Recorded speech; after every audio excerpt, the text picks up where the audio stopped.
gente mejor que otra y que había que favorecer la competencia entre seres vivos para que siguiera evolucionando la sociedad, que es lo que básicamente está detrás de ese concepto del fascismo. Entonces, son tres vertientes, todas parten del mismo concepto del humanismo, pero de alguna manera tienen visiones del mundo distintas. ¿Y qué sucedió?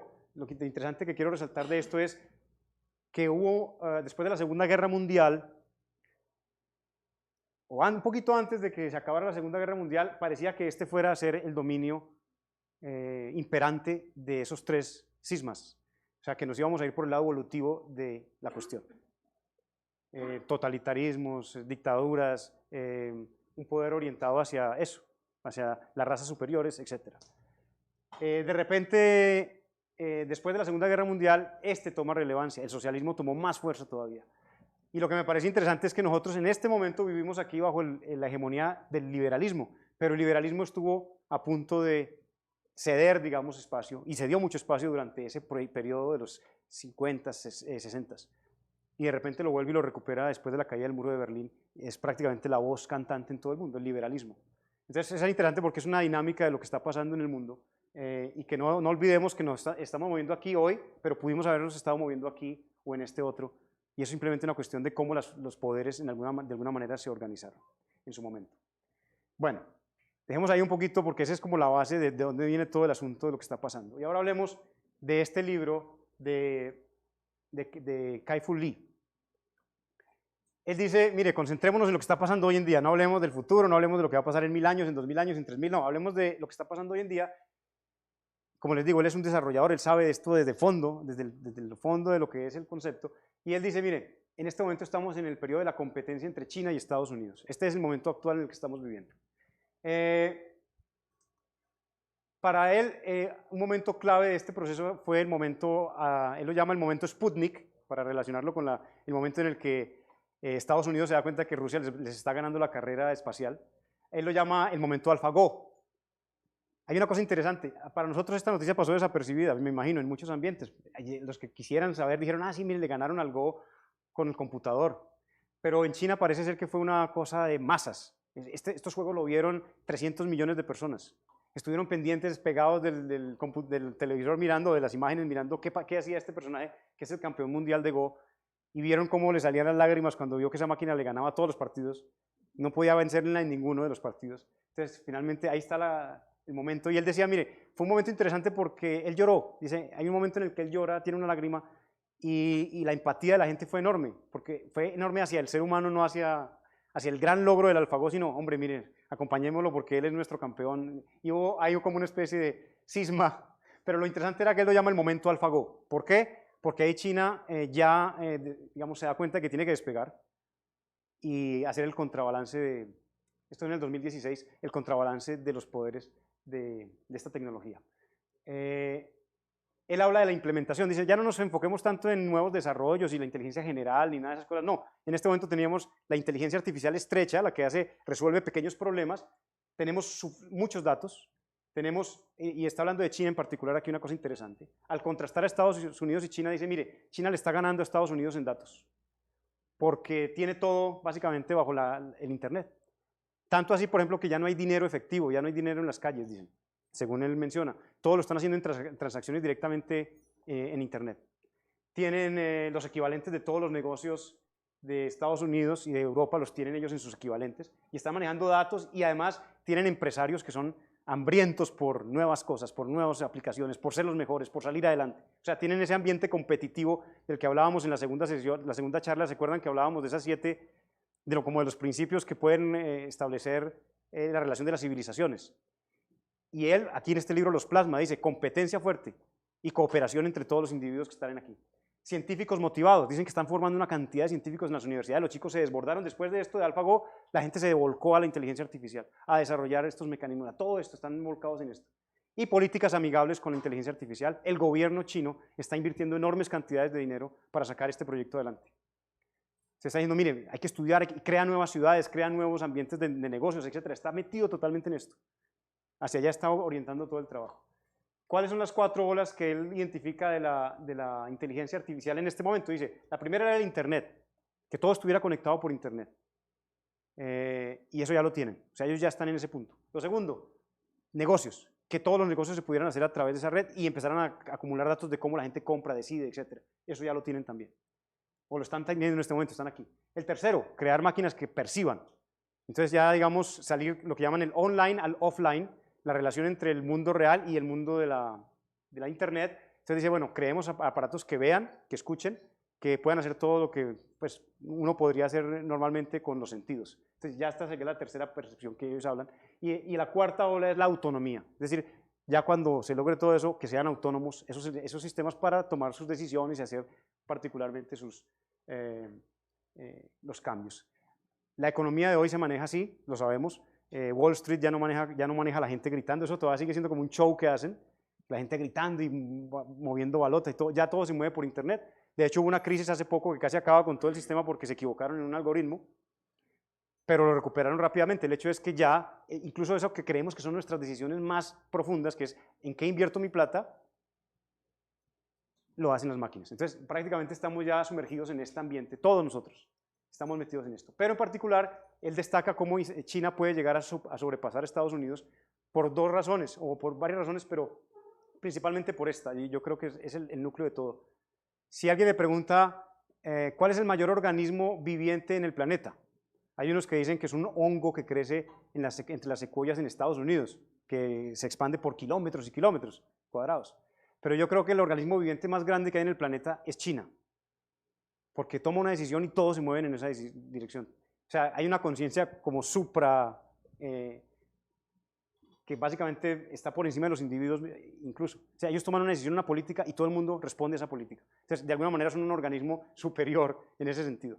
Y eso es lo que contrasta con Estados Unidos. Dice, Estados Unidos es un país de individuos, es un país formado por gente empresarial, con deseo de salir adelante, con una ética de trabajo también distinta a la de China. China tiene la ética de la familia, el gobierno y vamos para adelante.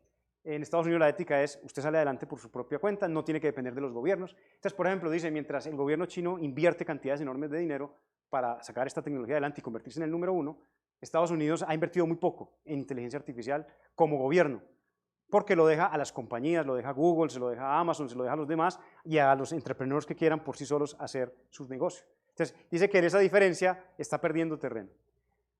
Ayer casualmente salió la noticia de que Europa va a restringir también la información de los datos. Se dio cuenta, bueno, se sabe desde hace muchos años, pero va a sacar una directriz de la Unión Europea para decir cómo se manejan los datos de la gente, porque ya China y Estados Unidos están metidos con los datos en la Comunidad Europea y obviamente es el gran mercado al que apuntan ambas direcciones. Pero entonces lo interesante que quiero dejar aquí es, miren que esto no es solamente una ficción en términos de, es un cuento que vamos a vivir en esa realidad, no.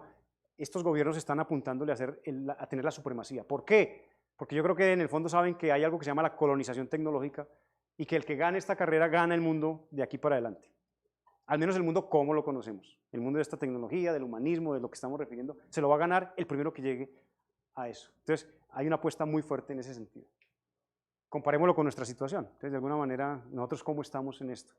Yo recuerdo que hace unos días hubo una noticia de que la embajada americana había restringido un proyecto para que el SENA incorporara la tecnología 5G, que es la que va a nutrir realmente todos estos procesos de percepción.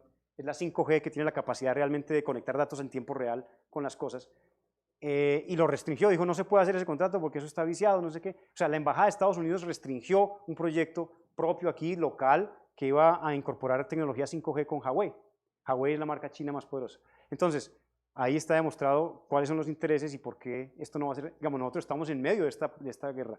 Y es una guerra fuerte, porque ahí está el futuro de las economías y de los países. Bueno, ¿cuáles son las preocupaciones detrás de la inteligencia artificial? Aquí voy a mencionar algunas, habrá muchas otras más, pero este esquema nos muestra la preocupación por el trabajo. Estas islas son una representación, digamos, el nivel del agua representaría lo que ya puede hacer la inteligencia artificial. Y lo que esté por encima, lo que todavía los humanos hacen mejor que las máquinas. Entonces, por ejemplo, la ciencia, la matemática simbólica, la interacción social, las artes, el diseño, la literatura, la programación.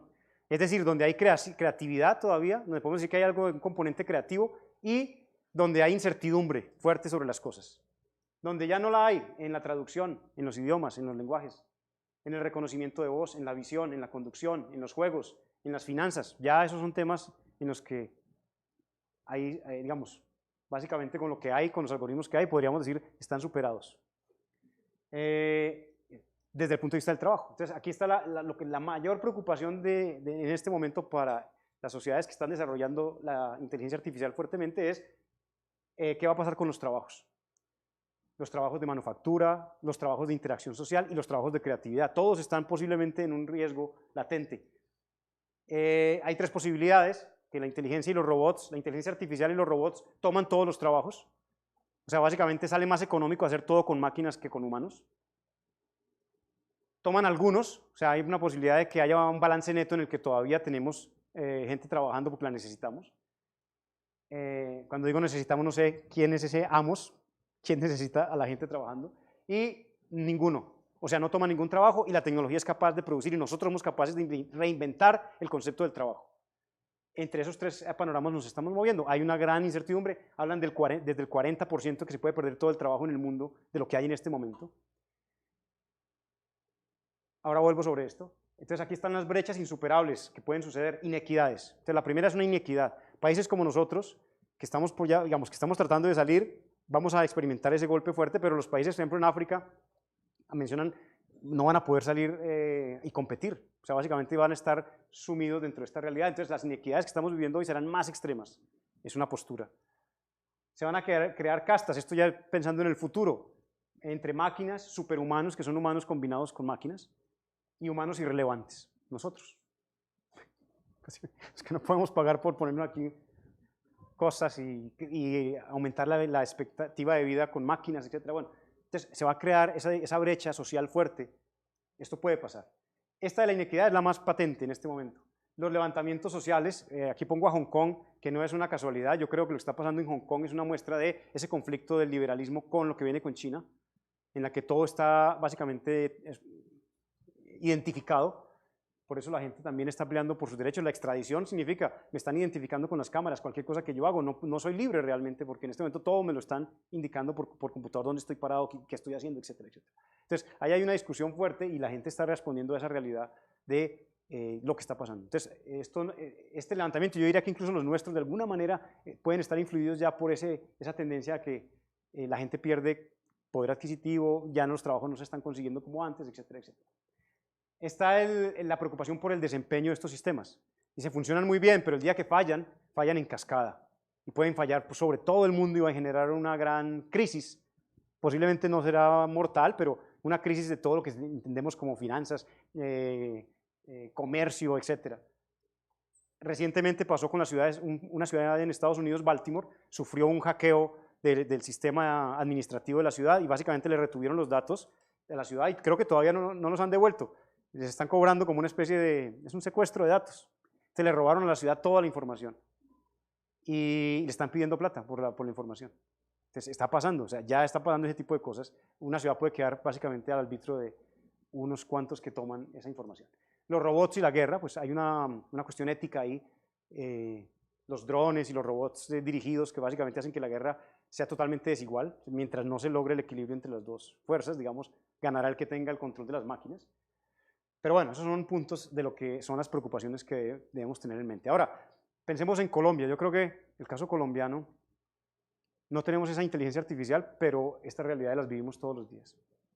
Injusticia social, inequidades por doquier, falta de empatía entre los que tienen y los que no tienen, los que no.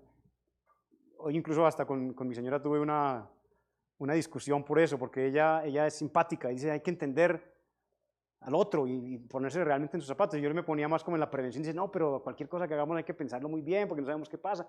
Y esas discusiones van a empezar a surgir porque la inequidad va a crecer más todavía y va a haber más gente con necesidades y nosotros tenemos que responder a esa realidad.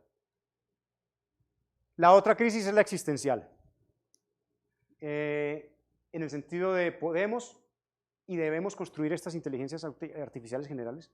Este es el supercomputador chino que ganó hace unos años, ya hay otro más grande y más poderoso, pero en principio es una cuestión de podemos hacerlo, debemos hacerlo o cuándo lo vamos a hacer. O sea, ya eso está en proceso. La realidad es que si decidimos no hacerlo, otro lo va a hacer. O sea, partamos del punto de que siempre va a haber alguien que está dispuesto a hacerlo. Y si eso es la forma de pensar, entonces hay que hacerlo, porque simplemente no se lo vamos a dejar a otros para que lo hagan. Entonces, de alguna manera esto se va a mover en esa dirección. Lo segundo es, ¿qué es la conciencia? Porque hemos hablado de la inteligencia, pero Ya el último eslabón que le queda a la cuestión para decir somos humanos es el concepto de la conciencia. Hoy en día ya se sabe, digamos, que la conciencia no es una cuestión única humana, ya hay ciertos niveles de conciencia en los animales, entonces ya ese curvito tampoco nos va a quedar solamente a nosotros, pero todavía está el asunto de qué es la conciencia. ¿Pueden estas máquinas no solamente tener inteligencia, sino eventualmente conciencia? Es decir, tener una percepción de su existencia y poder pensarse a sí mismas, tener un sentido del bien y del mal, sesgos, así como nosotros tenemos prejuicios, ellos tener prejuicios. Ayer salió una noticia de eso precisamente, que dice que estos algoritmos de inteligencia artificial son tan buenos para buscar patrones que han encontrado, por ejemplo, sesgos ya de género en las respuestas que dan los algoritmos que están trabajando con Internet. Entonces dicen, por ejemplo, cuando hablan de científicos, los algoritmos piensan en hombres. Bueno, piensan, entre comillas, desarrollan su algoritmo para producir respuestas que están asociadas con hombres más que con mujeres, por ejemplo. Entonces ahí empieza una discusión, esos sesgos, o sea, las máquinas no solamente harán mejor que nosotros, sino que fuera de eso harán los prejuicios más fuertes todavía porque los datos muestran eso, los patrones de los datos muestran esos prejuicios. Bueno, entonces en ese sentido, del bien y del mal, los sesgos, el concepto de la vigilancia, un sistema que nos vigila completamente día y noche y del cual nosotros dependemos absolutamente para hacer las cosas, decisiones que se toman deshumanizadas en ese sentido, máquinas que toman las decisiones por nosotros y que nosotros estamos contentos con eso. Y eso está pasando ya. O sea, ellos están tomando decisiones por nosotros, a quién le escribimos, esta persona está cumpliendo años, escríbale un mensaje, nos ponen mensajitos y nos ponen a pensar en cosas que de pronto ni se nos ocurrían en cierto momento. Entonces, de alguna manera están condicionando esas respuestas. Y desde el punto de vista de la conciencia, lo interesante es ese concepto del yo, la experiencia que tenemos del yo, que es la que nos hace a nosotros sentir que somos especiales. Yo creo que es el misterio más común de todos. Nosotros entendemos que es la conciencia por nuestra naturaleza. Decimos, yo sé qué es ser consciente, porque entiendo el color, el dolor, la relación con otros, etcétera. Lo entiendo. Pero, ¿qué es realmente eso? No sabemos. Entonces, esa experiencia del yo, Harari la menciona como una cacofonía de voces.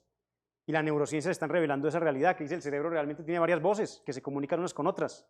En particular, él menciona dos, la del experimentador y el narrador. Dos partes del cerebro, digamos, dos realidades del cerebro. Una que es la que experimenta la realidad. Se tocó una mesa que estaba caliente y se quema. Y hay otra parte del cerebro que narra esa historia y dice, ah, eso estaba caliente, entonces me quemé, no lo vuelvo a tocar. Pero son dos voces que se están contando historias entre sí. Entonces, eso ya la neurociencia lo ha identificado, es decir, ese concepto del yo no es tan unificado, no es una sola realidad, sino que realmente podemos estar teniendo muchas voces dentro. Unas que nos dicen orgánicamente lo que está pasando por dentro, otras que nos cuentan historias y dicen, yo tomo decisiones, pero en realidad las decisiones las está tomando inconscientemente por medio de otros sistemas, etcétera, etcétera. Entonces, eso todavía pues, es el debate fuerte. Y finalmente, la crisis de la existencia en el sentido del trabajo. ¿Podemos vivir sin trabajar? Pues los ricos saben que sí, ¿no es cierto? Pero, sí, dime. Eso es catecismo católico, eso de enseñar que el sentido de la vida es el trabajo, eso por ejemplo se enseña en el... Por ejemplo, pero no solo el catolicismo, todos, es que el concepto del trabajo le da propósito a la vida. Ustedes están aquí estudiando por un propósito laboral, realmente, conseguir un trabajo, tener un futuro con propósito. Ahora, la pregunta clave aquí en la crisis es, ¿necesitamos trabajar para tener un propósito en la vida? Trabajar en el sentido de recibir un salario para sentirnos que estamos ganando alguna afección. Hay una postura que dice, trabajemos el concepto del salario universal. Si las máquinas pueden hacer la mayoría del trabajo que tenemos, pues más bien enfoquémonos en nosotros. Lo voy a hablar en un momentito, pero la idea es, démosle salario a todo el mundo, que todos vivan tranquilos, que no haya necesidad para ninguno, que todos puedan tener un ingreso y a partir de ahí desarrollar sus pensamientos, su creatividad, las cosas que lo hagan sentir bien. Pero bueno, esa es una discusión fuerte, esa crisis del concepto del trabajo. ¿Qué es la conciencia? Volvemos aquí a este punto y voy a pasar rápido aquí, aunque es lo más fuerte del asunto, pero desde el punto de vista de la filosofía hay como un escalón de posibilidades. Lo más fácil es identificar, según estos criterios, cómo procesa la información el cerebro y cómo funciona la inteligencia. Eso es relativamente lo fácil, entre comillas. Un siguiente nivel que lo hace un poco más difícil es distinguir qué es un sistema consciente. ¿Qué es lo que hace que un sistema sea consciente? Nosotros, otros animales, las máquinas. El tercero, que es todavía más difícil, o muy difícil, es cómo determinan las propiedades de los qualia. En la filosofía, los qualia son como las percepciones que tenemos de las cosas. El color, el dolor, la agonía. Cada qualia es un sentimiento de esa conciencia que tenemos. Entonces, ¿cómo determinar eso? ¿Existe realmente algo que podemos llamar qualias dentro del cerebro? Y lo último, que es la más difícil de resolver, es ¿por qué existe la conciencia? ¿Qué es lo que llamamos la conciencia que lo hace tan especial en ese contexto? Y hay varias teorías sobre cómo emerge la conciencia o qué es la conciencia. Esta es la teoría de la emergencia débil, que dice simplemente lo orgánico se estructura y en algún momento genera una nueva propiedad, que es emergente y la vamos a ver. En ese sentido, las máquinas podrían tenerla porque eventualmente podrían tener la estructura para generar algo llamado conciencia. Hay una que es la emergencia fuerte, que dice, no, se necesita algo más, es como una nueva ley del universo, así como la fuerza o el concepto de la gravedad, es algo que surge pero no podemos explicar qué es exactamente, o sea, no sabemos si las máquinas lo puedan tener o no. Está la propiedad de la materia, dice, es como la gravedad o como el tiempo y el espacio, entonces la conciencia es algo que es una propiedad de la materia, simplemente se va desarrollando. Una de esas variantes es el fenómeno cuántico, que dice, la conciencia se produce a nivel cuántico, y es algo que ocurre y que nosotros no podemos controlar. Otra que dice que es una ley fundamental, de nuevo, como la gravedad, como el electromagnetismo, dicen, pues podemos llegar a utilizarla, pero posiblemente no sabemos cómo producirla. Otro que dice que es una presencia universal, es decir, esta tiene que ver con la teoría de la información, que dice, cada cosa en el universo tiene un nivel de información. La conciencia tiene un alto nivel de información, pero solamente es un continuo entre todos los seres y entre todos los átomos del universo. Cada átomo tiene un pequeño elemento de información y eso hace parte de su conciencia. Otra que dice simplemente un truco del cerebro, lo que decíamos antes. Es decir, esto lo crea el cerebro simplemente así como crea el concepto del yo, como crea el concepto del espacio, del tiempo, que son creaciones del cerebro. Y la conciencia es simplemente un elemento para integrar toda esta información. Si esta llegara a ser el caso, pues sí, las máquinas podrían tenerla eventualmente. Y la última, que es la espiritual, que dice, no, eso viene de otro nivel que no entendemos, no es parte de esa realidad que podemos interpretar con la ciencia, la mecánica, etcétera, sino que va a ocurre y nos ocurrió a nosotros si estamos en esto. Son temas abiertos, todas estas teorías están ahí como unas posibilidades. Pero de aquí surge entonces esto, también para que uno lo pone a pensar en el término de la inteligencia artificial, si llegara a tener esa conciencia, entonces puede sufrir, o sea, la inteligencia artificial podría sufrir y tener sentimientos como nosotros, entonces también debería tener derechos como agentes morales que pueden llegar a ser, y cómo establecer esos derechos de las máquinas. ¿Sería su conciencia superior a la nuestra por el hecho mismo de que pueden llegar a desarrollar cosas que nosotros ni nos imaginamos como individuos? Por ejemplo, la empatía a través de sistemas interconectados de la internet y de todos los posibles sensores que puede haber en el mundo, conectados a la vez y diciendo todo a la vez. ¿Qué tipo de conciencia puede surgir de una cosa de esas? Que ningún humano lo ha experimentado. Bueno, esta es una imagen a través del monolito de 2001, que cómo empezó la conciencia, según la película, tocaron ese monolito y ahí les dio a esos homínidos, empezaron a sentir algo como la conciencia. Pues obviamente la representación artística de esto, pero eventualmente esto es lo que nos llama. Las posibilidades, acá sí vamos a ver. Las posibilidades, estos tres personajes son reales, y ya seguramente los han visto ustedes en noticias, son cyborgs. Es gente que ya se conectó sus cerebros a los computadores.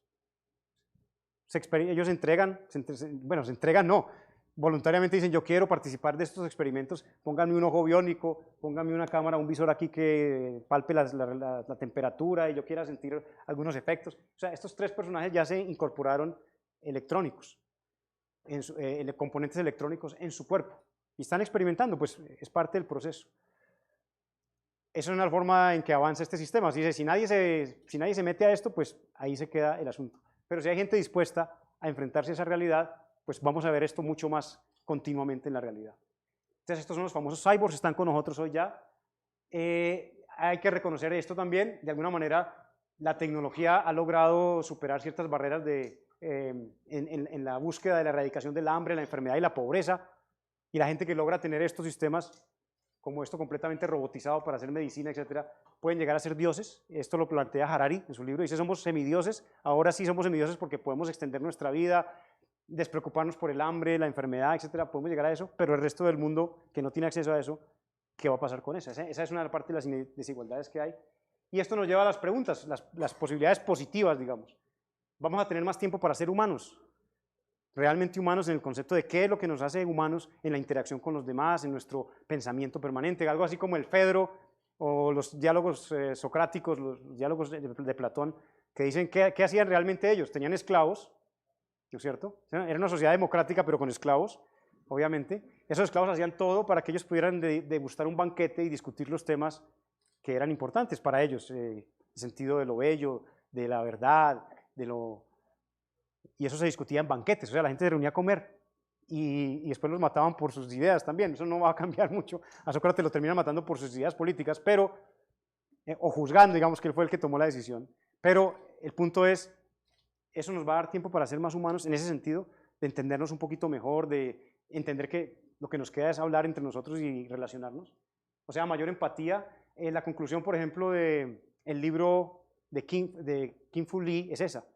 Él dice, mire, yo era como una máquina, trabajaba, yo quería producir esto, yo era el entrepreneur que producía en China, fue el que moví toda esta vaina, y un día me dijeron que tenía cáncer, de linfoma, y se me fue el mundo al piso, porque yo todo el día trabajaba, había abandonado a mis hijos, a mi señora, no abandonado en términos de dejarlos, sino que no les dedicaba tiempo. Él se dio cuenta y dijo, yo no sabía quiénes eran ellos, hasta que me di cuenta con esta enfermedad y dejé por un tiempo y me di cuenta que posiblemente la respuesta a nosotros no era, que más trabajo nos hace mejores y progresamos en la vida, sino estar con la gente que uno quiere y vivir esas experiencias es lo que lo hace a uno más valioso. Entonces, en ese sentido, esas pueden ser unas posibilidades de todo esto.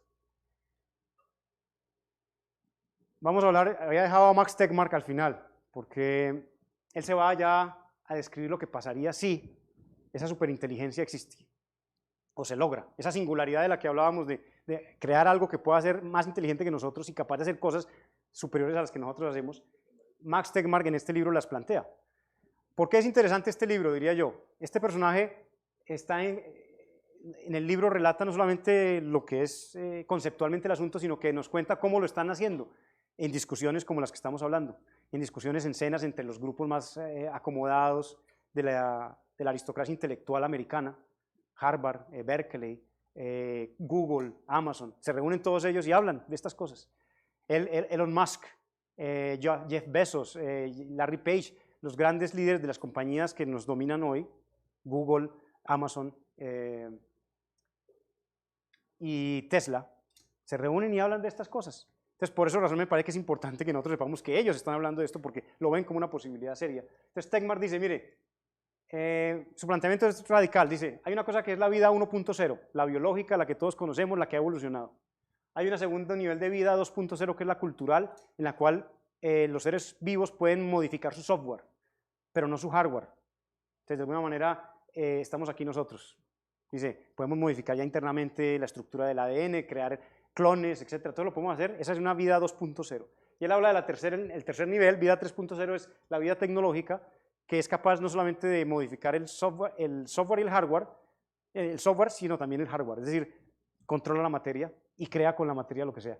Yo cogí esta figura, no sé si ustedes la reconocen, ¿de qué es? ¿Qué película es? Hero 6. Bueno, la tomé porque pensando, bueno, ¿cómo voy a representar algo que todavía no existe? Porque eso no existe todavía. Pero ¿cómo lo represento? Miren, son pequeños microbots, se llamaban en la película, pero los microbots se conectaban entre ellos y miles y miles y miles formaban estructuras que cambiaban la forma y hacían otras cosas, se movían independientemente. Obviamente esos microbots eran controlados por un humano en la película, pero quitemos el humano de esa ecuación, digamos, un computador el que controla eso y crea las estructuras, podría básicamente estar en ese nivel. Entonces, es lo que llama él ahí la vida 3.0. Clave para entender su punto, porque él es monista, obviamente, dice, la memoria, la computación, el aprendizaje y la inteligencia son independientes del sustrato. Eso es clave para lo que viene. Y dice, básicamente no depende de que seamos orgánicos, sino que puede ser creado en una máquina artificial con silicio o con cualquier otro elemento que pueda generar una estructura, que pueda almacenar memoria, hacer cálculos o computación, aprender de esos cálculos y tener una inteligencia de definir goles y resolver situaciones. Y el punto clave de él es este, puede que la discusión no sea si va a ser bueno o malo, el punto es, ¿se van a alinear los objetivos y los principios éticos entre las máquinas superinteligentes y los humanos? Ahí está el punto clave de la discusión. Para lo que viene después, digamos, ya estamos hablando de ficción, de la ficción enterada de la gente que sabe hacia dónde puede mover esto.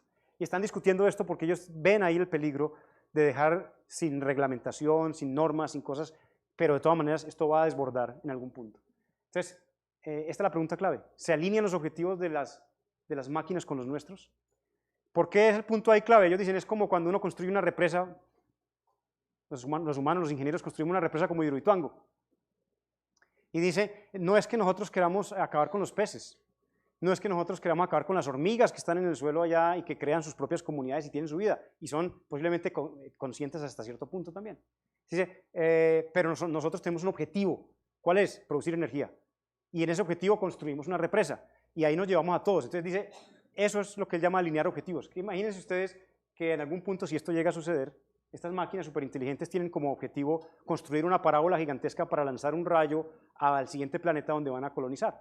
Entonces eso significa cubrir la Tierra de una antena completa parabólica para lanzar esos rayos, y los seres humanos no son necesarios para eso. Entonces simplemente destruye todo, porque ese es el objetivo que tiene, superior. Es exactamente lo mismo en la represa, pensando que nosotros seríamos las hormigas en ese caso. O sea, no importa, ya tenemos un objetivo claro, vamos a hacer esto. Es radical, tiene unas visiones muy interesantes en ese sentido. Bueno, y en esto la superinteligencia, él dice, mira, la superinteligencia puede ser totalitaria o liberal. O sea, podría llegar a ser totalitaria en el sentido de que todo lo explica, todo lo controla y no nos deja mover ni un ápice. O podría ser liberal en el sentido de decir, no, hay libertad, sigan moviéndose ustedes, combinamos máquinas con seres humanos. O sea, todo eso puede suceder. Pero esos son dos extremos, totalitaria o liberal. Puede coexistir con los humanos bajo ciertos escenarios. Entonces aquí habla de algunos. Dios esclavizado significa la tecnología, nosotros los humanos somos capaces de contenerla dentro de los computadores y dentro de los sistemas. Y no se nos sale de las manos. Dice que casi eso es un imposible. O sea, si ellos llegaran a tener esos objetivos claros, podrían salirse por cualquier lado.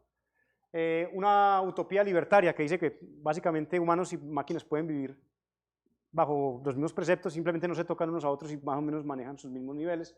Un Dios protector, básicamente nos dice, ustedes ya pasaron, yo los cuido, pero yo me encargo del resto de cosas aquí. Entonces ella toma el control de todo y nosotros vivimos como que sí, nos da como ciertos beneficios, pero no es nada. Un dictador benevolente es muy parecido a esta, o un guardián de zoológico. Dice, llega un punto en que la inteligencia dice, estoy hablando de ficciones, todo esto, pero miren que lo que está haciendo es mirar posibilidades, escenarios. Dice, es como cuando nosotros tenemos los animales en los zoológicos. ¿Por qué tenemos los animales en los zoológicos? Es para la felicidad nuestra. Dice, felicidad, pero ¿quién, si antes sufrimos de verlos ahí? No, pero en el fondo lo hacemos porque nos hace sentir de alguna manera bien en la época antigua, donde esos, digamos, antigua quiero decir hace 50 años, 60 años, se creía que el zoológico ahí para ver las especies, uy, mire, trajeron de África, trajeron no sé qué. Hoy en día los vemos más como sitios donde cuidamos, recuperamos las especies digamos, que se están traficando. Ya ha cambiado un poco la conciencia del zoológico, pero el zoológico sigue siendo un concepto de placer humano. Entonces dice, las máquinas pueden tener finalmente el mismo criterio. Dice, humanos, sigan creyendo que ustedes piensan y hacen todo esto, pero en un zoológico, por allá cerrados en una isla o en parte de un continente, y el resto queda al arbitrio de las máquinas. Puede pasar que la superinteligencia no se desarrolle. Aquí tomamos un punto de decisión. Hay inteligencias estrechas que controlan a la general, no la dejan salir. De donde esté, en ese hiperespacio donde se mueva, no la dejan salir. Nosotros lo controlamos, una especie de deliberadamente decimos no se va a hacer esto y todos estamos de acuerdo en que no se construyen cosas. Se olvida deliberadamente la tecnología. Hay una crisis y de repente ya no se sigue invirtiendo en esto y se para la investigación. O hay falta de incentivos o simplemente ya decimos no, los humanos hemos decidido seguir siendo humanos y vamos a salir de las máquinas. Ya. Puede eliminar a la humanidad, así como puede coexistir, nos puede reemplazar como descendientes, simplemente dicen, ustedes fueron muy buenos, muy chéveres, pero ya estamos en otro nivel y ya no nos vamos a preocupar por lo que pase con ustedes y su contaminación del aire y su destrucción de la biosfera y todo lo que sea, nosotros ya vivimos por encima de esa realidad. Puede extenderse por el cosmos, entonces una vez que alcance ciertos niveles de dominio de la materia y la energía, podría colonizar el universo. Y esta es una cosa interesante que menciona él ahí, porque realmente el bien más valioso para ella será la información. Es decir, cuando les hablaba de esa parabólica gigante es porque simplemente transmite información a la materia en otro planeta y la pone a construir cosas allá, sin necesidad de moverse, pues, básicamente. Parecen locuras, pero esto lo está pensando la gente que maneja Google, Amazon, Tesla, los filósofos, David Chalmers y todos los que se reúnen en esos grupos están discutiendo sobre estos temas. Y finalmente puede que sea la primera vez que exista en el universo, que es algo interesante. Dice, si esto de la superinteligencia lo estamos desarrollando nosotros hoy como una posibilidad, y realmente no nos ha contactado nada del espacio exterior, ni nada nos ha dominado todavía tecnológicamente. ¿Qué quiere decir eso? Que posiblemente o no existe esto, o sea, la superinteligencia no existe como tal, y tal vez nosotros seamos los primeros en llegar a ese nivel de poder pensar en esas dimensiones de cosas que pueden pasar. O sea, puede que esto todavía sea lo primero que se va a hacer en el universo, en cuyo caso sería una gran, muy soberbia, ¿no? Pero en principio, científicamente, posible, dice, si no nos han contactado es porque nadie ha desarrollado la capacidad para llegar hasta allá. esta es una visión del mundo. Esto es, lo que quiero transmitir con esto no es que esta sea mi visión del mundo, es una visión del mundo, pero es la visión del mundo que está hoy en día con nosotros. La más fuerte tal vez que está con nosotros, moviéndose, en los círculos sociales, en los círculos académicos, en todas partes. Esto es lo que se está hablando. Y nosotros tenemos que ser conscientes de que esta es la realidad que nos va a golpear, además de las otras realidades. Harari termina sus disquisiciones con estas preguntas. Dice, bueno, finalmente estas son nuestras preguntas. Es, ¿aceptamos todo lo que nos han dicho y somos solo organismos, somos solo algoritmos y la vida es solo procesamiento de datos? Si aceptamos eso, pues el camino está claro. Las máquinas van a ser la razón de ser del resto de esta película. Pero si no, si aceptamos y decimos, no, no es cierto que esto sea la razón de ser de los seres humanos y los organismos vivos, entonces puede haber otro camino. ¿Es la conciencia más valiosa que la inteligencia? O sea, podemos dejar que, o aceptar, digamos, que la conciencia sea nuestro último eslabón de decir esto es lo que debemos valorar más que cualquier otra cosa, así como ser creativos y todo eso puede ser de un segundo plano comparado con la conciencia. ¿O qué ocurrirá cuando estos algoritmos nos conozcan mejor que nosotros mismos? Aquí hay una imagen de gente, estos no son celulares, smartphones, sino son de los antiguos que se abría la tapita así, pero están todos mirando sus celulares aquí.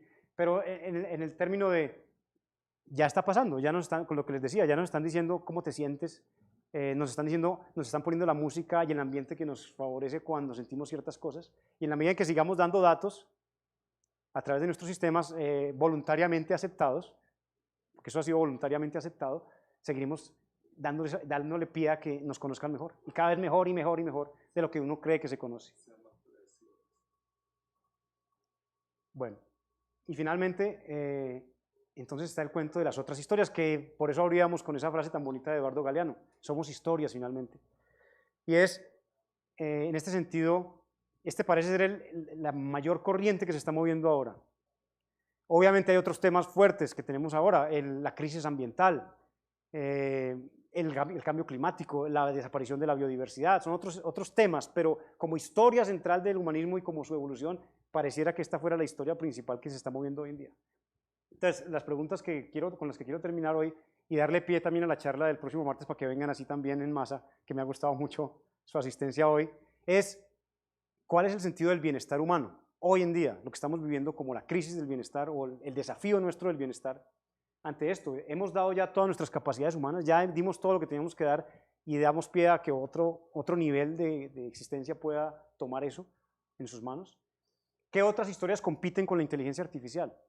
O sea, le podemos hacer contrapeso a ese mundo en el que vemos esta realidad ya como una posibilidad total y que todos vamos a estar afectados por esto. ¿O hay algo que compita realmente, no es una cuestión de, voy a hacer un poco, espero no herir susceptibilidades, New Age, y decir que el yoga nos va a salvar o que pensar y concentrarnos aquí, dedicarnos en un monasterio a pensar, no sé si esas son alternativas a esta realidad, pero existe algo que realmente le compita con fuerza, digamos, a este concepto que viene. Y de nuevo, no quiero decir susceptibilidades porque puede que el camino sea por ahí, no lo estoy diciendo, pero ahí hay una pregunta clave. Y la otra es, ¿qué sentido queremos nosotros darle a nuestras vidas? A nuestras y a los de nuestros hijos y a los que vienen, que de alguna manera este es el camino que tenemos que ir corriendo y cada día nos van a ir dando más noticias y aparentemente decimos, no, esto no evoluciona más.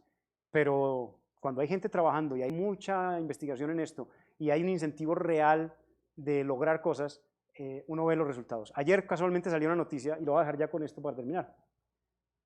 La gente dice, no, esto no va a pasar de lo estrecho. Hace un objetivo y resuelve la cosa y nos da un beneficio porque son nuestros robots. La palabra robot significa esclavo, en checo. Eso es lo que uno aprende leyendo estos libros. El robot, la palabra original de una novela de ciencia ficción, la primera persona que habló de robots decía era esclavos que nos ayudan a resolver problemas humanos. Pero bueno, la noticia fue esta, ayer salió, no sé hasta qué punto, y es un algoritmo de inteligencia artificial pudo deducir que la Tierra gira alrededor del Sol. Entonces uno dice, pues, qué noticia tan... Pues, todos sabemos que... ¿No es cierto? Pero hace 300 siglos no sabíamos. ¿Qué hicieron? Entonces, según lo que dicen es, miren, los científicos quieren utilizar los algoritmos para que hagan ciencia. ¿Se acuerdan que en las montañas yo puse la ciencia arriba de todo? Porque uno cree todavía en su ilusión que la ciencia es algo que solo los humanos pueden hacer. Y esta gente ya diseñó, pues según lo que dicen ahí en el artículo, es un algoritmo que se alimenta con datos de todas las estrellas, los movimientos de los planetas, etcétera, y lo pusieron a resolver el asunto de cómo se estaban moviendo.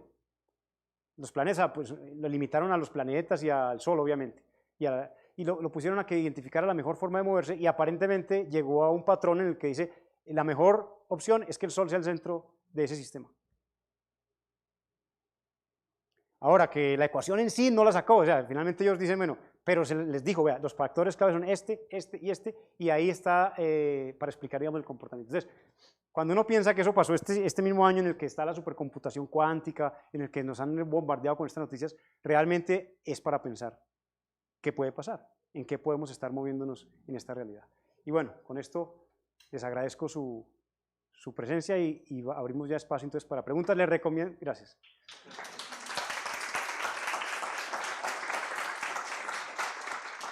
Yo no le pasé hojita de asistencia, pero les pido el favor que si me pueden regalar sus correos, porque yo les quiero enviar las referencias de los libros para que las tengan.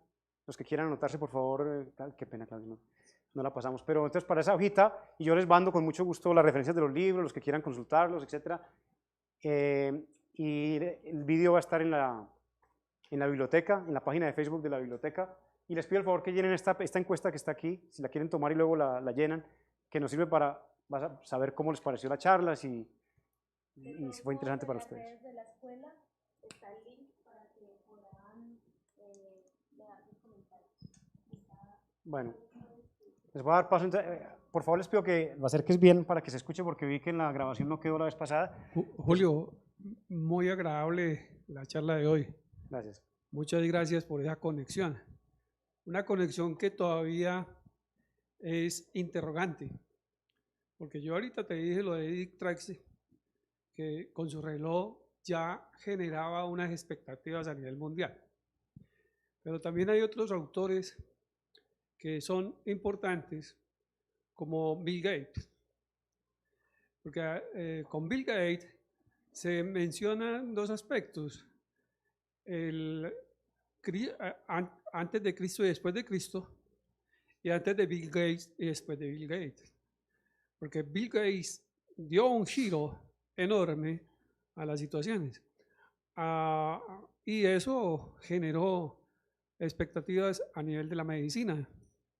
Y entonces ahora también hablamos de dos aspectos. No solamente inteligencia artificial, sino inteligencia conectada. ¿Será igual la inteligencia conectada a la inteligencia artificial? Y hablamos entonces de la inteligencia nano, de la inteligencia artificial en la nanotecnología, que es importante. Entonces, en este aspecto, ¿qué piensas de estos tres temas?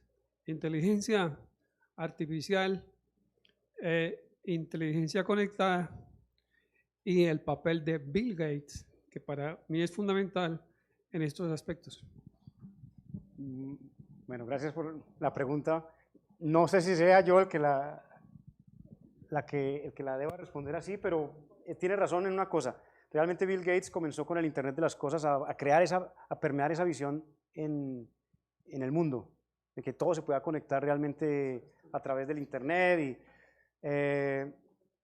Yo creo que estaba pensando casualmente en eso al preparar esto de los cyborgs que se conectan electrónicamente. Y pensaba, pero los seres humanos han venido haciendo esto químicamente ya por décadas o por siglos. Nos metemos sustancias químicas que nos cambian la forma de percibir y de todo, y nos sentimos, bueno, eso es una conexión externa que no es del todo lo mismo en el sentido de que no está conectada a un computador central que nos lee los pensamientos, creemos en principio. Pero mire cómo nos condiciona, por ejemplo, la química. Uno fuma y uno dice, no, a mí no me afecta eso. Está afectado, lo afectó, o sea que nosotros somos realmente condicionados, podemos ser condicionados por muchas cosas, y lo somos. Entonces, esa realidad es clara. Yo, digamos, es una pregunta abierta, profe, realmente, lo que usted plantea. Las sociedades que están como en el cuento de esto, están dispuestas a eso, hasta cierto punto, a aceptar, digamos, perder privilegios para ganar beneficios de servicio. Y todos nosotros lo estamos. El que tenga una cuenta de Google, el que haya subido un vídeo a YouTube, está dispuesto a perder todos los privilegios. El que tenga Google Drive, aquí la universidad ha creado todo ese sistema, estamos dispuestos. ¿Por qué? Nos ofrecen algo gratuito, aparentemente, pero en el fondo ellos, ¿qué es lo que están ganando? Nuestros datos, nuestra información y todo. Y lo hemos aceptado libremente y sin mayores sin mayores prejuicios respecto a eso. Es lo que Europa está tratando de hacer ahorita, de frenar un poco esto y decir, bueno, miremos qué es lo que está pasando con esos datos, cómo los está manejando, cuánta plata está ganando esto en general para manejar el sistema. Pero creo que son aspiraciones legítimas también. O sea, en el fondo dice, si la gente aspira a que eso, y yo recuerdo mucho también un personaje de Matrix, el que se desconectaba y decía, no, yo prefiero estar conectado. ¿Te acuerdas? En la película había un tipo que se desconectaba y le mostraban la realidad y le decía, esto es lo que está pasando. Y el tipo decía, no, yo prefiero comer con sabor y todo lo que las cosas que me está dando esta máquina. Entonces traicionó el sistema y se puso otra vez su maquinita y siguió conectado. Y eso que parece terrible, pero es lo que hacemos muchas veces nosotros. Entonces no, pues en ese sentido sigue siendo una cuestión de aparentes decisiones que tomamos, pero quién sabe hasta qué punto es libre ese punto de tomar decisiones. Aquí yo mencioné el tema del libre albedrío, pero muy sucintamente. Eso es una discusión enorme. La ciencia biológica dice no existe, lo dejan ya, dicen no, no existe realmente. Entonces, usted cree que tomó una decisión, pero después de que el cerebro ya la tomó, eso es lo que dicen. Pero ya cuando filosóficamente hablando dicen sí, sí existe todavía una posibilidad de que uno tome decisiones dentro de un ambiente muy restringido de posibilidades. Dice, no podemos pretender saltar de un abismo y decir yo puedo caminar en el aire, eso no es voluntad, la gravedad nos va a ganar y nos lleva. Pero dice, dentro de ciertos límites podemos tomar decisiones todavía, pero a medida que esos límites van cambiando, hay momentos en que ya no podemos tomar decisiones sobre ciertas cosas. Entonces ahí está un punto también crítico que pondría ahí como en la balanza, pero no sé si te respondí o si entendí tu pregunta en ese sentido de lo que tratabas de plantear, pero va a ser eso va a ser muy aceptado, la gente con implantes electrónicos que le resuelven cosas o que les dan mayor potencial de ver colores y situaciones. Uno de ellos lo hace por eso, dice, porque le muestra como imágenes locas de colores y diferentes sensaciones y les deja ver el espectro invisible para nosotros y cosas de esas. Bueno, y hay gente que se presta para eso, entonces efectivamente... Es que hay un campo que no hemos estudiado bien en Colombia y es la inteligencia artificial aplicada en la medicina. Ah, hablabas de la medicina, sí. Sí, es que ese es el punto vital.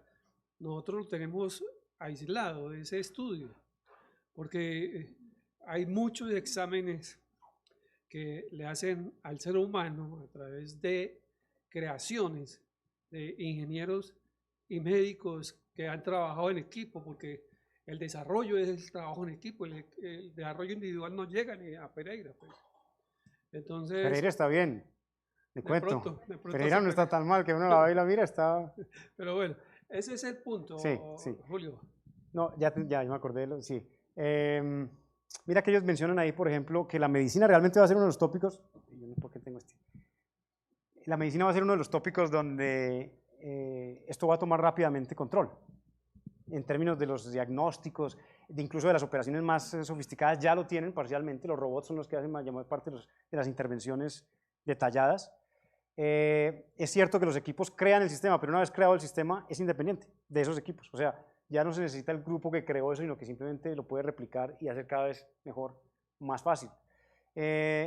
Hablan de la interacción entre los humanos. Dice, una cosa es que un robot le diga a usted que tiene cáncer y otro que una persona de pronto se lo diga. Entonces, ellos dicen, ahí es donde puede haber todavía un espacio para que los humanos crean que tienen su espacio, y es la interacción, el cuidado de los mayores, las relaciones, digamos, de guardería, de todas estas cosas que de alguna manera todavía implican la interacción y el entender que hay un ser humano con nosotros. Pero dice que en principio el sistema este que se llama Watson, que es el de IBM, es un sistema de diagnóstico médico y dice que pues, en principio cada vez está mejor y mejor y mejor. No sé hasta qué punto llegue ya, pero dice que pues, supera a cualquier médico. No hay una persona que pueda llegar a tener conocimiento de ese sistema. Nosotros somos buenos tal vez en sintetizar a veces cosas y verlas rápido y decir, yo creo que es esto, pero necesita mucha experiencia, años, y no sabemos si estamos dispuestos a aceptar que la gente tenga años de experiencia cuando el sistema pues te lo va a decir de un momento para otro, ya te lo tiene estructurado. Entonces, y hay una crisis en Estados Unidos casualmente ahora con Google, porque Google intentó entrar en el mercado de los datos de enfermerías y de la parte de salud pública. Y creo que en este momento hay un debate en Estados Unidos de por qué le van a suministrar todos los datos de todos los registros médicos que hay en universidades en Minnesota, creo que es un estado de Estados Unidos. Y él abrió el debate ahí, de por qué usted va a tomar los datos de todos los registros médicos, de toda la historia, y ya se los van a dar a Google abiertamente. Ese es el tipo de discusiones que vienen, la parte ética de esas decisiones. Pero en China la toman. En China el gobierno dice, todos los registros van a ser dados ya para que empiecen a hacer eso, y ellos lo hacen. Entonces, por eso le digo que ahí está el punto de, ¿esto por qué no se puede parar? Esto es una bola de nieve, porque realmente el que tome la decisión de hacer algo que se salga de la ética puede abrir su camino y lograr cosas. Entonces, por eso la cuestión no es tan fácil, o sea, no nos vamos a zafar tan fácilmente de esta realidad por eso, porque pensando en que otros pueden hacer lo que nosotros éticamente decimos no es lo que queremos hacer. Entonces ahí está el punto como delicado. Profe.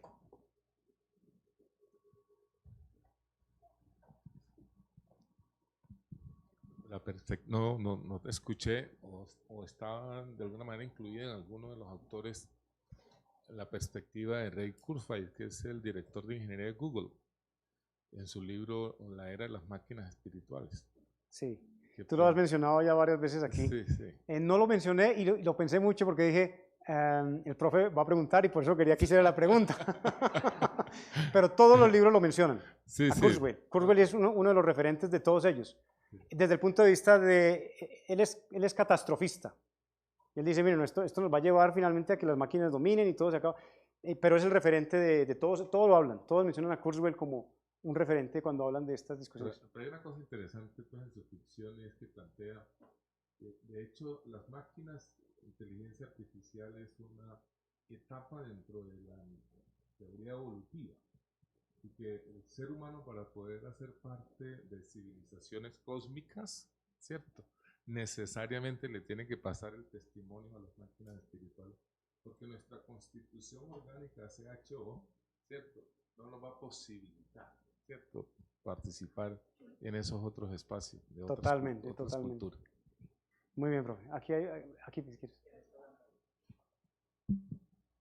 Bueno, me pareció todo muy interesante, pero creo que hay un punto que sí debería, no sé si los autores lo hicieron, pero incluso pues en la presentación se debería de incluir, y es también la posibilidad, un límite que es real, la posibilidad, al final lo mencionaste un poco con los fenómenos de cambio climático, pero es la capacidad de los recursos para poder abordar las necesidades tecnológicas que se necesitan para desarrollar estas tecnologías.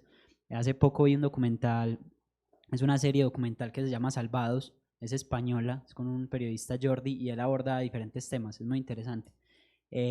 Uno de los temas que aborda en su capítulo fue toda una investigación sobre el coltán, que es necesario para el desarrollo pues, de dispositivos altamente calificados, y se ve pues como las posibilidades e imposibilidades de los recursos ambientales puede ser también una barrera que limite el desarrollo de estas tecnologías. Entonces creo que es un elemento que también cabe pues en los diferentes puntos que hablaste de las posibilidades, porque sí puede llegar un punto en que realmente eso limite y hasta ahí llegue este desarrollo, que podría ser un desarrollo increíble, pero por lo efímero de nuestra condición y de la condición del planeta, hasta ahí puede llegar. Gracias, muy bien. De hecho, pues que esa sea la propaganda que te decía para la última charla es sobre eso precisamente. O sea, la última charla, que es el tema que viene, por eso lo conectaba un poquito ahí, es precisamente sobre ese bienestar y sobre la crisis que se deriva de ese bienestar que queremos todos, bajo las condiciones actuales al menos.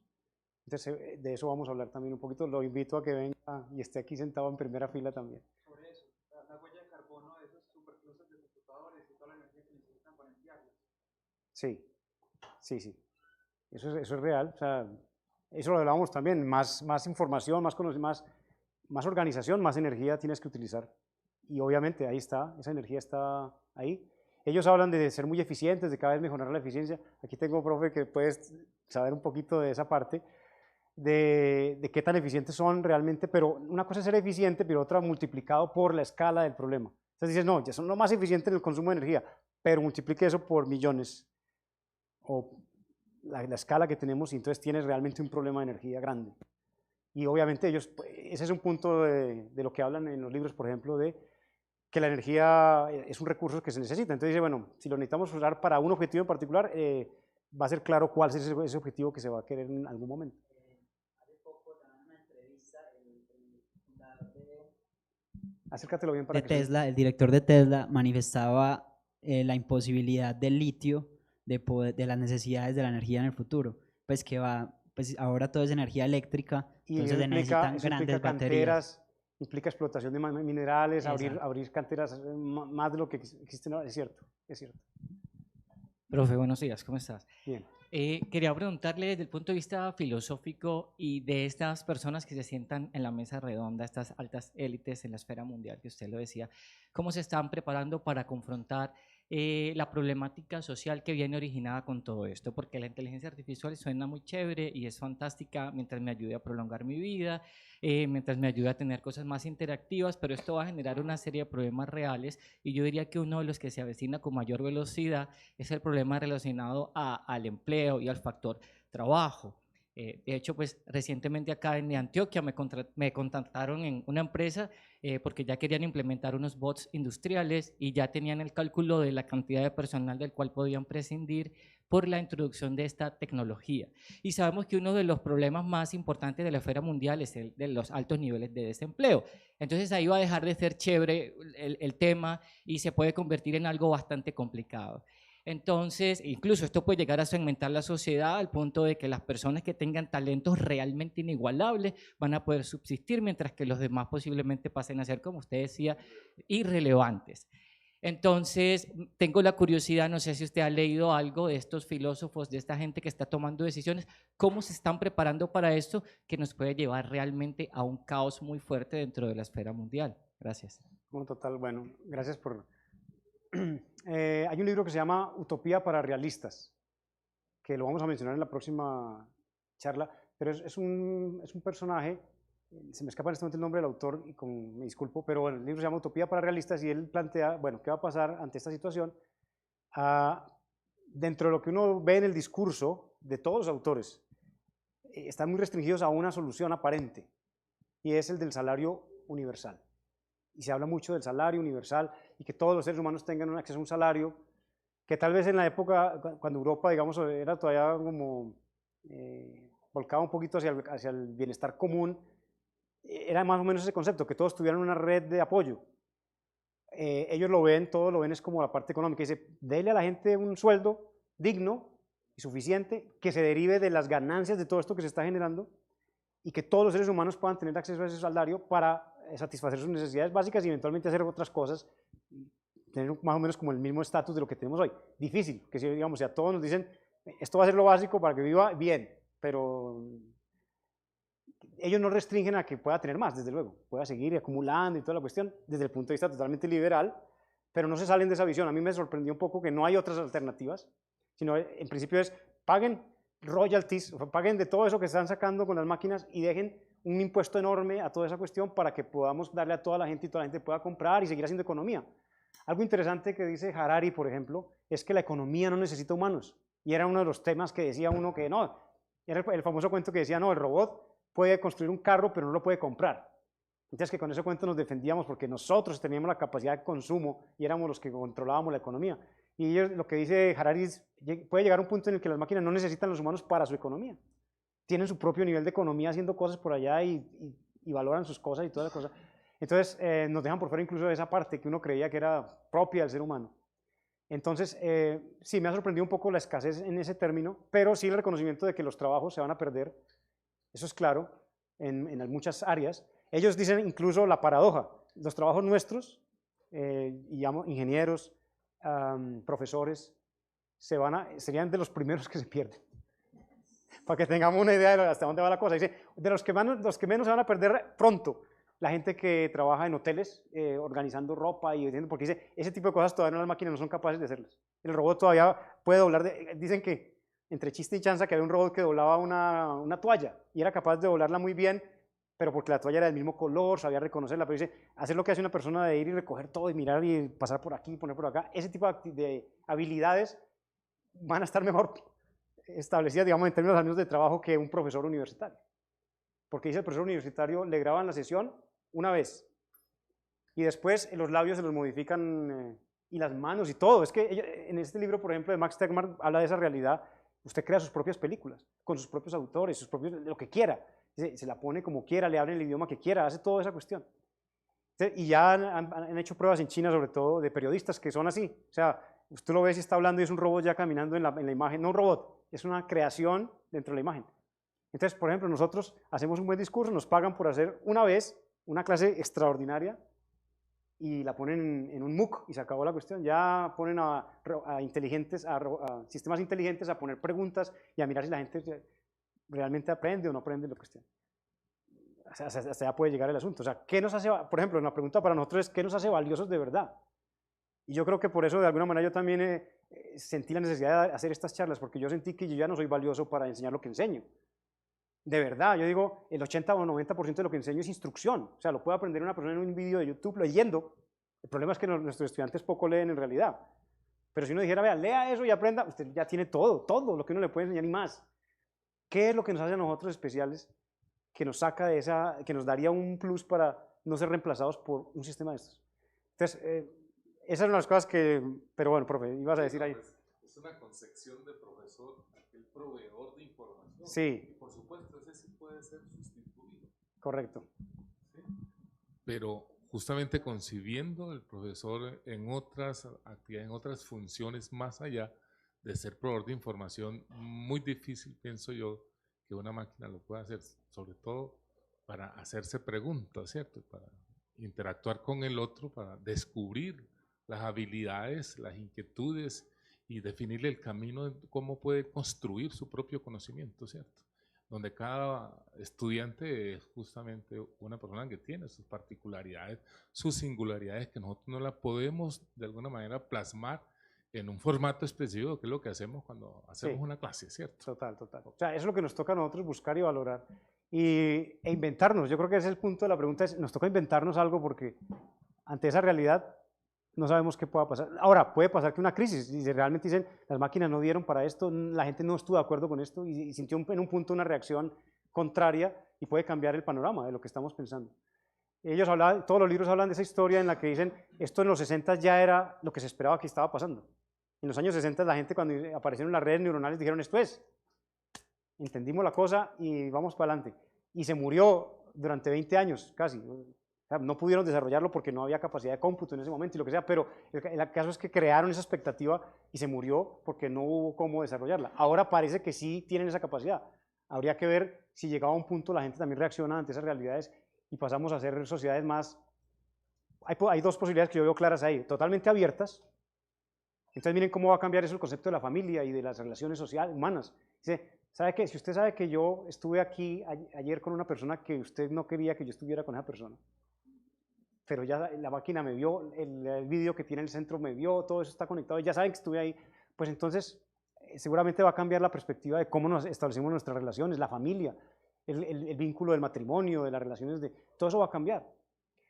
Si aceptamos esa apertura. La otra es decir, nos cerramos completamente, decimos, yo protejo mis datos, yo no le vuelvo a dar un dato, yo boto el celular y no vuelvo a comunicarme, sino a lo que alcance en 1 kilómetro a la redonda del área a construir mi vida, y haya comunidades que hagan eso y se cierren y digan, yo no voy a transmitir datos. O sea, esas son las posibilidades que tenemos nosotros de experimentar, pero más allá, seguiremos en el juego de lo que está pasando, ¿no? Yo diría que eso es como... Pero tú trabajas en el campo, y ahí es donde yo creo que ustedes también van a empezar a sentir, bueno, ¿estoy haciendo lo correcto o no?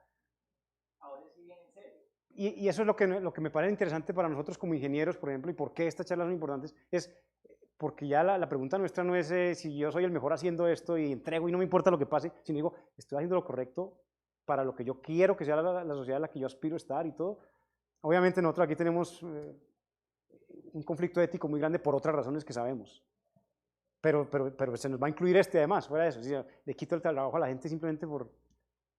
Hay un grupo que se llama los luditas, no sé si los luditas fueron los que destruyeron, cuando la revolución industrial empezó en Inglaterra, un grupo de luditas destruyó las primeras máquinas, porque dijeron que eso era el demonio, eso iba a acabar con el trabajo y con toda la posibilidad de los gremios y todo lo que existía en esa época. Dijeron no, y destruyeron las máquinas y obviamente ¿quién ganó? Si uno mira, pues ganaron las máquinas y obviamente en ese proceso avanzó. Pero hoy se habla de los luditas también de la inteligencia artificial, la gente que dice no, acaben con eso, no empiecen con eso porque no sabemos qué va a pasar.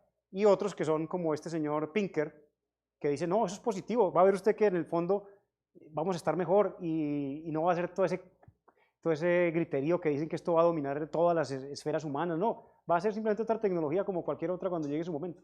Entonces hay esas dos visiones ahí en contrapunto todavía y estarán por mucho tiempo con nosotros aquí. Todavía hay tiempo para otro Sí, sí, comentario. y hay Ah, otra bueno. persona atrás también, sí, pues dale. Bueno, muchas gracias Julio por la charla, pues por contarnos las cosas que has leído. En estas discusiones de pensar pues como el futuro del impacto de la inteligencia artificial, yo creo que es muy importante tener en cuenta la escala de tiempo. Uno empieza a imaginar un poco de cosas locas, pero una cosa es pensar la inteligencia artificial ahorita en la próxima década o en las 2 o 3 que siguen, otra cosa es pensar qué va a pasar en 1000 años o en 100, ¿cierto? Entonces es muy diferente. Por ejemplo, yo pienso que lo que plantea Aníbal, pues, y la preocupación por la pérdida del trabajo será una realidad en las próximas décadas. Y va a haber un proceso de transición que puede ser muy, muy difícil y podrá haber pues muchas crisis y no se sabe qué va a pasar. En un futuro más largo yo pues soy muy optimista, muy pinkerista y yo sí pienso que podemos lograr ese momento en el que no tengamos que trabajar y las máquinas pueden hacer las cosas por nosotros. Ojalá logremos eso, pues yo obviamente no tengo ninguna certeza sobre eso. Pero bueno, el otro comentario pues que era como un complemento es algo que a mí me movió mucho el piso en el libro de Harari, de Homo Deus, y es la idea que él plantea de que, digamos, ahora tenemos como muchas preocupaciones y nosotros tenemos un montón de sentimientos y nos preocupan el planeta y los niños y muchas cosas, pero esa es nuestra naturaleza, pero nuestra naturaleza posiblemente va a cambiar, ¿cierto? Porque vamos a modificarnos genéticamente, porque vamos a ser cyborgs, entonces realmente quizás nuestra especie va a tener cambios muy significativos y todas estas preocupaciones que tenemos los que estamos en este auditorio de qué va a pasar, no sé qué, ya no van a existir ni siquiera. Entonces, eso es una idea que me parece muy, muy fuerte y que, o sea, todo lo que nosotros pensamos los humanos estamos muy condicionados a nuestra pues, razón de ser, que somos seres humanos y tenemos nuestros miedos, nuestros amores, nuestras cosas, pero eso posiblemente vaya a desaparecer en una escala de tiempo que no sé cuál es, quizás 100 años, y todo esto va a cambiar. Gracias, profe. Excelente. Ahí hay atrás una persona que quiere decir.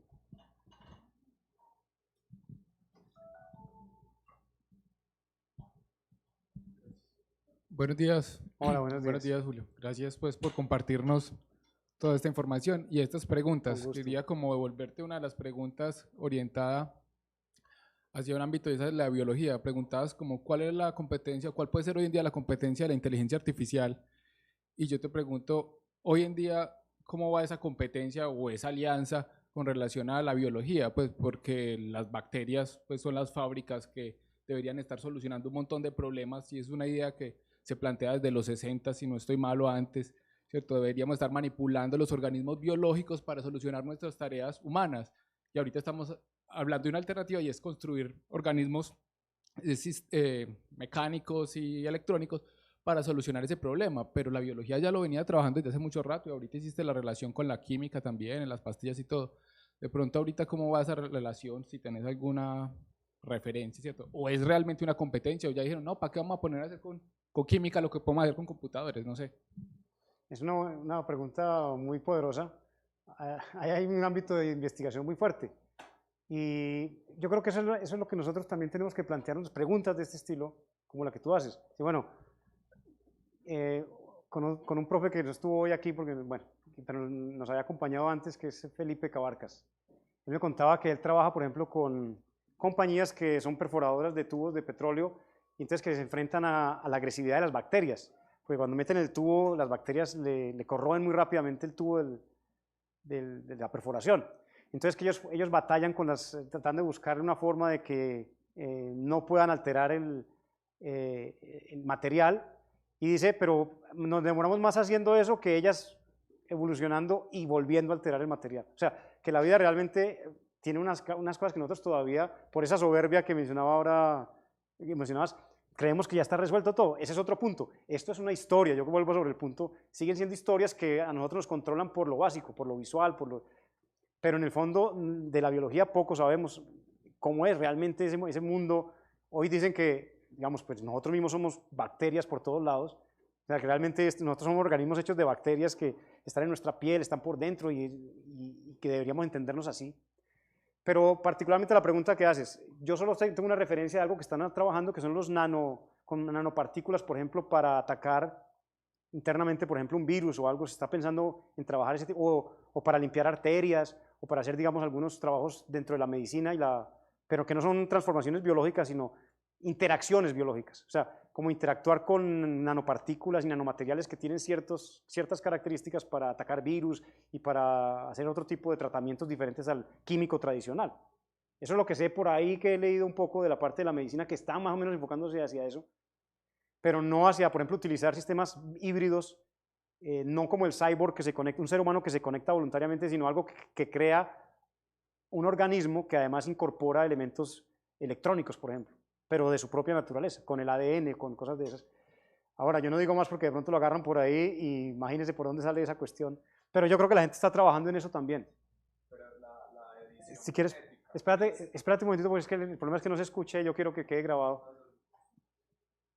No, pues yo creo que una tecnología que tiene que ver con eso es CRISP. No sé si han oído eso, que es CRISP. la edición de los genes. Pues eso es directamente sobre la biología. Y creo Perfecto, que sí, eso es un buen una de ejemplo. las corrientes pues importantes. Total, total.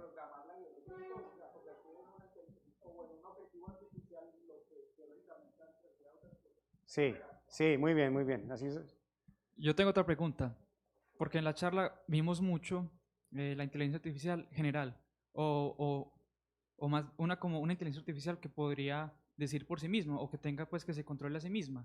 Y pues hablamos también de la inteligencia artificial al servicio de la gente rica, o pensamos pues como la humanidad, pues como el concepto de humanidad frente a la inteligencia artificial. Pero pues hay casos más específicos del uso personal de la inteligencia artificial y cómo cualquier persona hoy en día puede tener acceso a inteligencia artificial. Y pues la pregunta es sobre cómo tratan los autores este tema. Por ejemplo, recientemente, no sé si realmente sea inteligencia artificial, pero se discute el deepfake, de cómo pueden en un video de una persona ponerle la cara de otra, y lo usan tanto de formas buenas como de formas pues, bastante delicadas. Muy bien, muchas gracias por la pregunta. Hay un libro que se llama ¿Cómo piensa el mundo? Yo voy a tratar de mencionar también la próxima clase, la próxima clase no, la próxima charla. Es un libro que escribió un italiano y está enfocado a mirar otras formas de ver el mundo que no sean la occidental. Les digo, infortunadamente, los latinoamericanos no aparecemos en ese libro. Ya de ahí les voy sacando la tristeza que me produjo a mí leer ese libro. Yo todo el tiempo, hasta la última página, dije, va a hablar de los latinoamericanos. Algo tenemos que decir en esta historia de cómo piensa el mundo. No. Bueno, entonces está un poco, dirían ustedes, está sesgado, pero realmente lo que él ve, él dice, bueno, hay, digamos, la vertiente japonesa, y China, habla de la India, habla de África, habla de Rusia un poquito y habla, pues, no, y de Estados Unidos. Y dice, bueno, ahí están las vertientes un poquito distintas de cómo piensa el mundo. Para el mundo es eso. Eso nos pone a pensar a nosotros también, ¿qué somos? Porque ni siquiera por cortesía nos puso a nosotros. Bueno, el caso es que dentro de eso él menciona algo interesante. Dice, por ejemplo, en Japón existe el sintoísmo, y es una cultura sincrética, que dice, por ejemplo, que todos los seres tienen un espíritu, y es una concepción que tienen desde siempre ellos en la cabeza. Entonces, ¿qué pasa? Ellos aceptan, por ejemplo, los robots como entidades que tienen un espíritu. Entonces, para ellos es muy fácil aceptar un robot. Aceptar que un gato, uno se pueda casar con un gato. Hace poquito salieron esas noticias así como locas, raras, ¿no? Una persona se casó con un robot y otra se casó con un gato.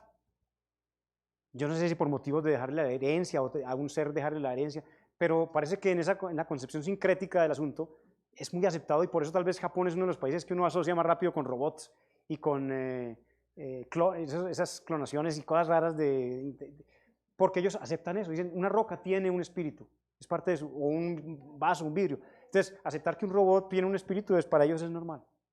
Yo no sé si todos, obviamente, pero para mucha gente eso es normal. Entonces, a lo que tú dices, aceptan con facilidad que si una interfaz, y de hecho lo pasa mucho allá, porque la gente joven no se hace cargo de los viejos, entonces están utilizando robots y perritos y toda esta cuestión robótica para atraer a la gente y tenerla como con cariño y todo. Ellos aceptan completamente eso. O sea, aceptan la interfaz con lo que le pongan. Simplemente que te hable y te diga algo como razonable y dice, esto está bien. Yo me acuerdo que nosotros vivimos diferentes etapas porque venían los emojis, ¿cómo se llamaban ese aparatico que uno tenía que cuidar. Tamagotchis. Eso llegó y venía de Japón, porque Japón tiene eso. O sea, ellos, yo no sé, falta de animales o falta de un ambiente más natural. Entonces inventaron un aparato que se llamaba el Tamagotchi. No sé si tú lo conociste. ¿Sí? ¿Jugaste con él? O sea que también fue imbuido por esa tecnología en su momento. Pero el caso es que era como decir, tiene que darle agüita a cierta hora y no sé qué cosita y no sé. Eso lo hacen ellos todo el tiempo. Y están llenos de aparatos que hacen cosas de esas en ellos. Entonces, digamos, para responder tu pregunta, la gente es capaz de aceptar eso y de aceptar que el que le da la noticia sea una... Incluso que diga, ¿sabe que no me gusta esta interfaz? Quiero ver esta. Y te cambia la noticia y te pone otro personaje. Y acepta eso. Ahora, si acepta eso, también acepta que le digan cualquier cosa. La noticia que le quieran poner, el tema que le quieran decir. No sé, hasta qué punto hay criterio para seleccionar lo que llaman el fake news, las noticias falsas, de lo que es real, ¿no?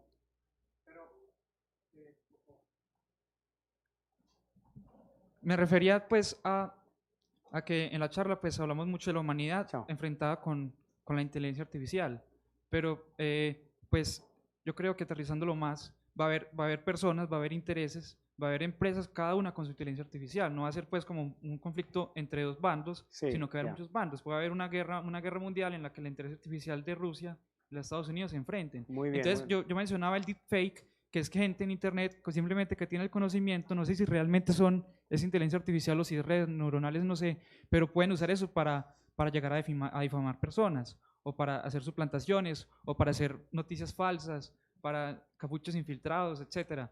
Total, no, yo te entiendo. Y déjame, ya entendí por dónde va el asunto. El libro de Kim-Fu Lee, yo te lo recomiendo más, sería el que más habla de esa parte, de la implementación, y dice que puede existir, así como se está hablando ahora de la Internet rusa y la Internet china y la Internet americana, porque se están dividiendo ya ciertos espacios y toda la cuestión, que para nosotros el concepto era supuestamente integrado, pero no, en realidad nosotros hacemos parte de la esfera americana. Pero en China están trabajando su Internet, en Rusia están dispuestos a sacar su propio Internet. Entonces es crear como ámbitos asociados con ciertos regímenes. El punto es qué tan permeables pueden llegar a ser, o sea, qué tan realmente independientes pueden llegar a ser esas versiones de Internet independientes. Lo otro es con la ética de cada país. Uno de pronto aquí tiene el coco, es Estados Unidos. Y China de pronto no sabe qué pensar, porque dice, bueno, son copiadores. El libro hace énfasis en eso, dice, los americanos, los estadounidenses pensaban que los chinos solamente copiaban, y eran buenos en copiar todo, entonces estaban convencidos de que no iban a salir de ahí, de copiar lo que hacían en Estados Unidos. Y resulta que ya China está creando toda esa tecnología y todas sus cosas las crea por sí misma.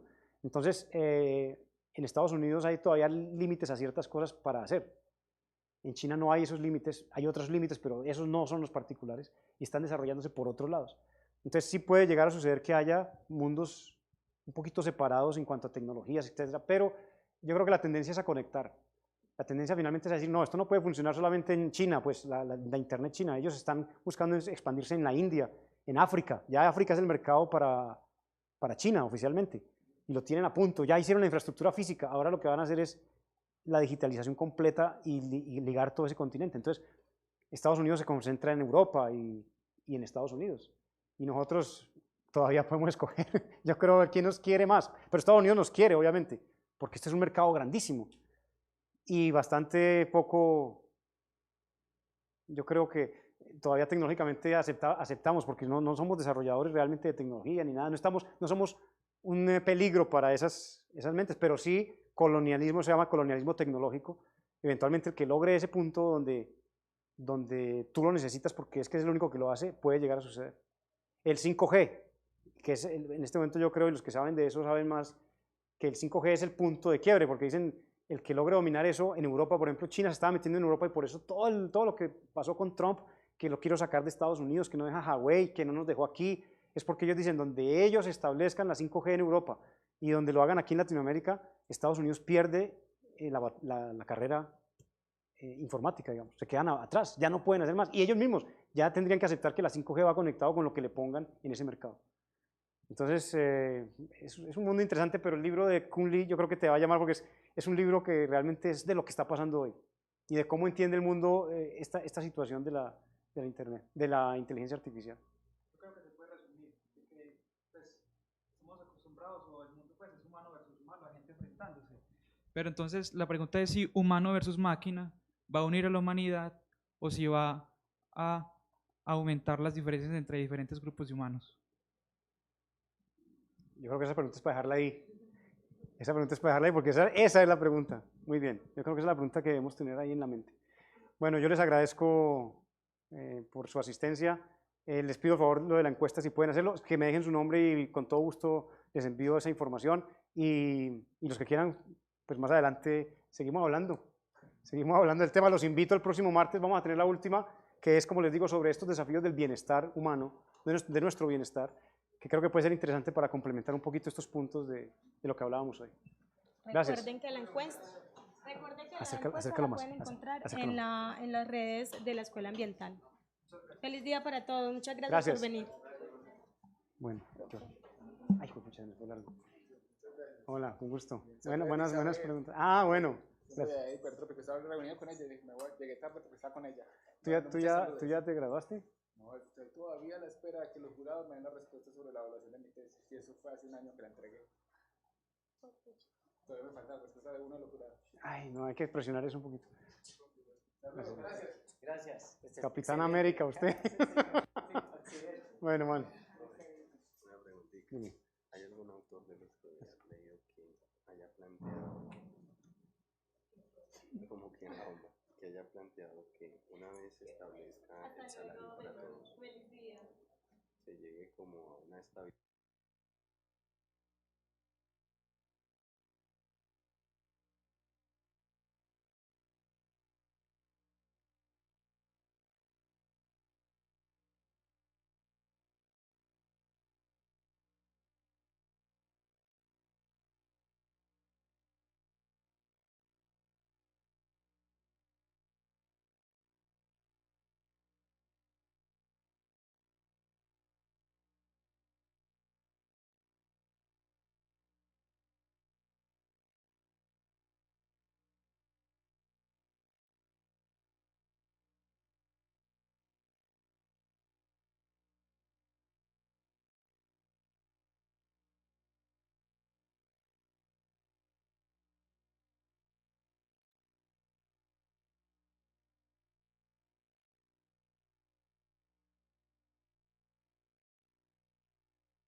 Chao.